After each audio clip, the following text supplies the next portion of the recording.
As you practice retraining reactions, you may sometimes find it hard to come up with replacements. This is where it's important to broaden your input. As mentioned earlier, the input we get from culture and the media teaches us narrow stereotypes about different groups. If you can expand the type of information and experiences you have with members of stereotyped groups, over time it will make those stereotypic notions less prominent in your brain. The most direct way to broaden your input is to have contact with members of other groups. People often think that they won't have much in common with members of another race, religion, or culture.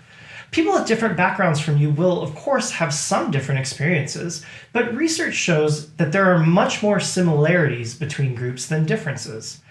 Having genuine positive interactions with people from different groups usually leads people to discover how much they actually have in common. Be mindful that we're talking about genuine interactions here, not saying, hey, can you be my new Mexican friend? And using that person to help reduce your bias. It's about getting to know them as an individual in a real positive way. Look out for various events or organizations to help with this tool. Things like cultural festivals, community outreach events, gender and sexuality alliances, and so on happen all the time. There are countless opportunities if you look out for them. You can also broaden your input with the media you consume. Seek out books, blogs, movies, TV shows, podcasts, or other media that have been created by people with different backgrounds than your own, or tell the stories of people different from you. Maybe you read a book written by or about someone living with a disability.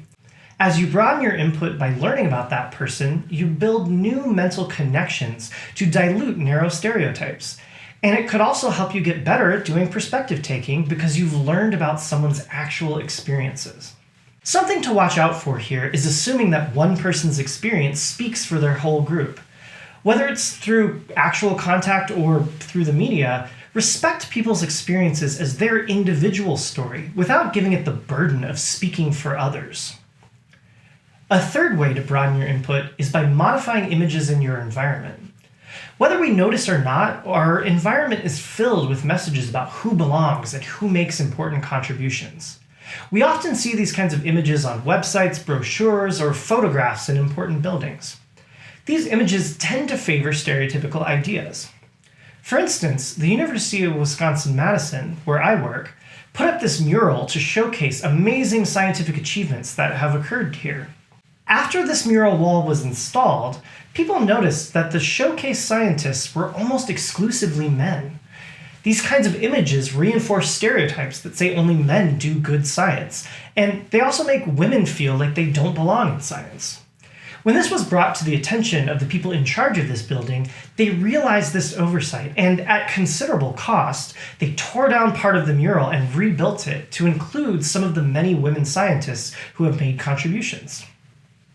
Now, not everyone is in a position to make decisions about huge murals, but maybe you can increase representation in materials for clubs or organizations, on websites, in your home, or even on your phones and computers.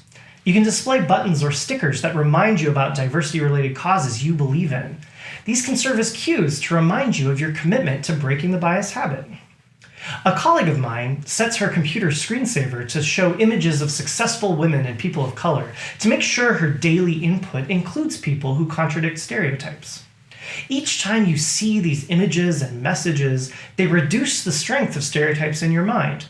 And it can affect other people who see them as well, reducing the strength of their stereotypes and making members of the represented groups feel more welcome.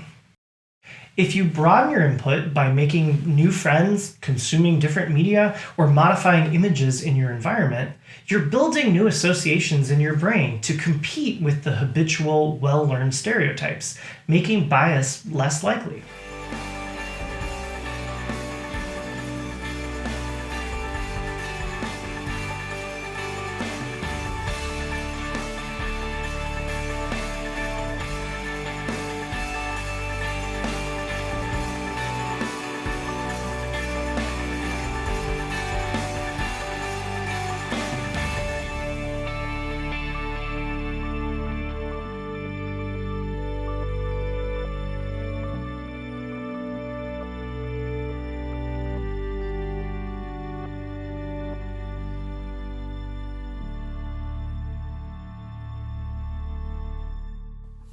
If you enjoyed this video, please give it a like and subscribe to our channel.